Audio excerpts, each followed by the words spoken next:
Number one ఆయన చెప్పినట్టు తెలంగాణ ఆంధ్రప్రదేశ్ లో పొత్తు పెట్టుకోక ఉన్నా కూడా తెలుగుదేశం పార్టీ గెలుచుంటుంది ఉమ్, నా అంచనా ప్రకారం. ఉమ్, అంటే వైఎస్ఆర్సీపీ వ్యతిరేకత వాతావరణం వచ్చింది కాబట్టి ఎవరు నియరెస్ట్ అపోజిషన్ వాళ్ళకి వేసేస్తారు ఓట్లు. ఉమ్, ఉమ్, అంటే ఉమ్. తెలుగుదేశం గెలుచుంటుంది. అట్ ద సేమ్ టైం కూటమి కట్టకుండా ఉంటే ఓడిపోయి ఉంటారనే మెసేజ్ కూడా సమాజంలో ఉంది. అవును, ఉంది కాబట్టే కదా పవన్ కళ్యాణ్ గారు మనం నిలబడ్డాం వాళ్ళు లేపినాం అని చెప్పినాడు. అవును, అవును. నువ్వు నిలిచాం వాళ్ళని 40 ఏళ్ళు అబ్బాయి గమ్మున ఉన్నాడా 40 ఏళ్ళ పార్టీని కూడా నిలబెట్టావు అన్నాడు. అంటే అర్థం ఏంటి? ఆ, మన వాళ్ళే గెలిచారని చెప్పడం చెప్పకనే చెప్పినట్టు అయింది. ఆ, ఇప్పుడు ఆయన అనగాలి ఎందుకు కేసీఆర్ ఎందుకు అన్నాడు? అంటే ఉమ్, రాష్ట్రంలో ఆ భావన ఉంది. జనసేన బీజేపీ విషయంలో అట్లా లేదు కానీ ఉమ్, జనసేన పొత్తు పెట్టుకోకుండా ఉంటే తెలుగుదేశం గెలుచుండేదా అనే క్వశ్చన్ అయితే ఉంది.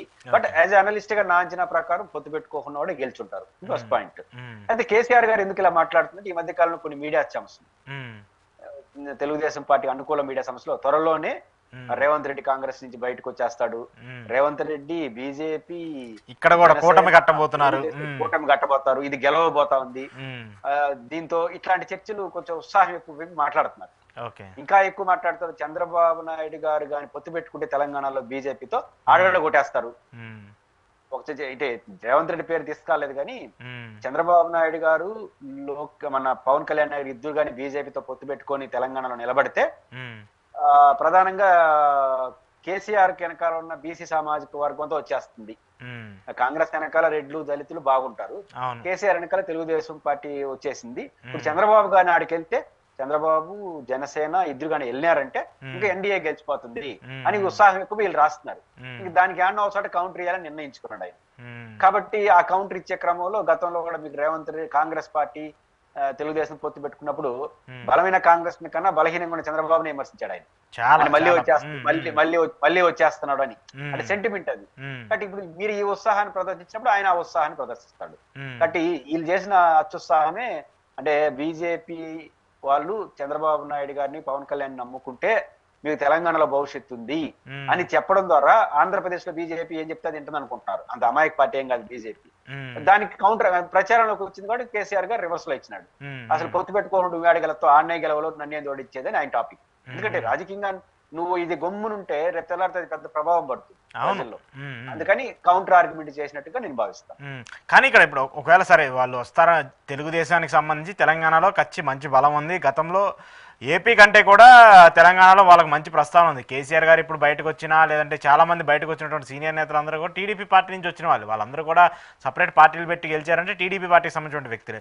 కానీ గత 10 ఏళ్లకు సంబంధించి టీడీపీ పార్టీ ప్రస్తావన తెలంగాణకు సంబంధించి చూసుకుంటే అప్పుడు గతంలో ఒక 2 స్థానాల్లో గెలిచారు. రాష్ట్రం విడిపోయిన తర్వాత ఆ తర్వాత మళ్ళీ కాంగ్రెస్తో పొత్తు పెట్టుకున్నారు. ఆ సమయంలో ఇబ్బందులు పడుతూ వచ్చారు. మొన్న అయితే అసలు పోటీనే చేయలేదు. 2024 ఎన్నికల సంబంధించి అసలు పోటీ చేయలేదు. జనసేన పార్టీ పోటీ చేసినటువంటి అన్ని స్థానాల్లో ఓడిపోయింది. మినిమం ఓట్ బ్యాంక్ కూడా రాలేదు, డిపాజిట్లు కూడా రాలేదు. 100 కంటే తక్కువ ఓట్లు వచ్చాయి. బీజేపీ కంటే కొంత ప్రస్తావన ఉంది. వాళ్ళు ఇండిపెండెంట్గా పోటీ చేస్తే ఇంకా వాళ్ళు ఎదిగే అవకాశం ఉంటుంది. కానీ ఇలాంటి పార్టీల వల్ల పొత్తు పెట్టుకొని తెలంగాణకి వ్యతిరేకంగా ఉన్నారు, వ్యతిరేకంగా పనిచేశారని చెప్పేసి అంశాలు ఉన్నటువంటి ఈ పార్టీలు వీళ్ళతో కలిస్తే, బీజేపీతో కలిస్తే కేసీఆర్కి అడ్వాంటేజ్ అవుతుంది, లేదంటే కాంగ్రెస్కి అడ్వాంటేజ్ అవుతుంది. కానీ వీళ్ళకి ఎలా అడ్వాంటేజ్ అవుతుంది? అంటే బీజేపీ ఎన్డీఏ కూటమిగా జనసేన వెళ్తే ఖచ్చితంగా తెలుగుదేశం పార్టీకి చంద్రబాబు నాయుడు గారిని అభిమానించే వాళ్ళు ఉంటారు, పవన్ కళ్యాణ్ గారిని అభిమానించే వాళ్ళు ఉంటారు, సందేహం లేదు.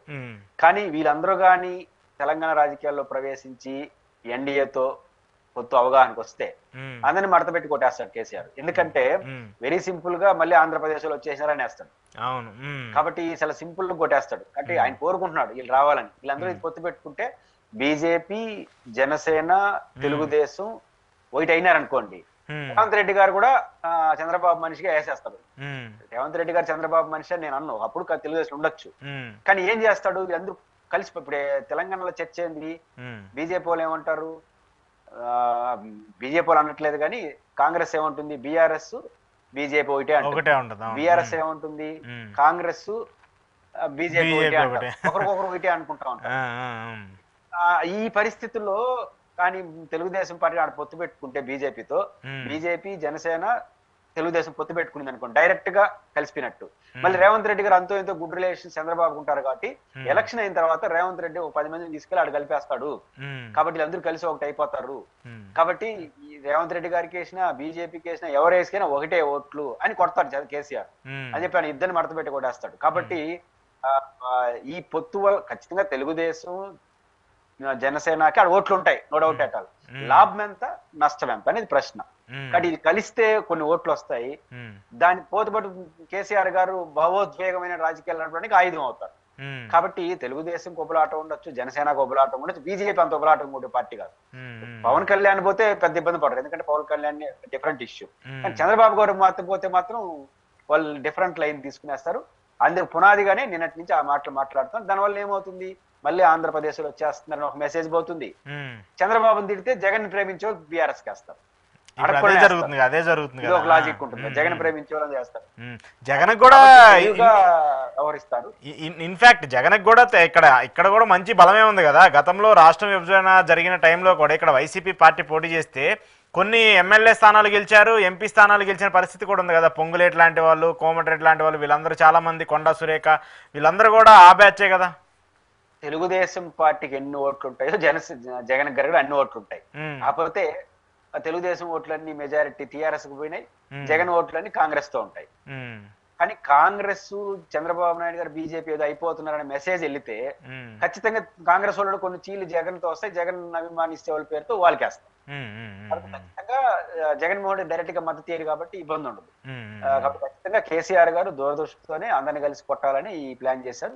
చూద్దాం ఏమవుతుంది. కానీ ఇక్కడ విమర్శలు వస్తూ ఉన్నాయి కదా. ఇప్పుడు హరీష్ రావు లాంటి వాళ్ళు అయితే డైరెక్ట్ గా ఆంధ్రోళ్ళు మనం నీళ్ళు ఎత్తుకుపోతున్నారని చెప్పేసి రాయలసీమకు సంబంధించిన వ్యవహారాల మీద మాట్లాడటము, రేవంత్ రెడ్డి అయితే టీటీడీకి సంబంధించిన వ్యవహారాలు మనం అడుక్కోవాల్సి వస్తుంది, ఏది కావాలన్నా కూడా ఇంతమంది ఎమ్మెల్యేలు ఉండి ఇంత పెద్ద రాష్ట్రం ఉండి మనం ఇంకా ఏం చేయాలని చెప్పేసి డైరెక్ట్గా ముఖ్యమంత్రిని టార్గెట్ చేసే విధంగా మాట్లాడటం, ఇవన్నీ జరుగుతూ ఉన్నప్పుడు ఇంకా లోపల ఏదో ఉందనుకుంటారా?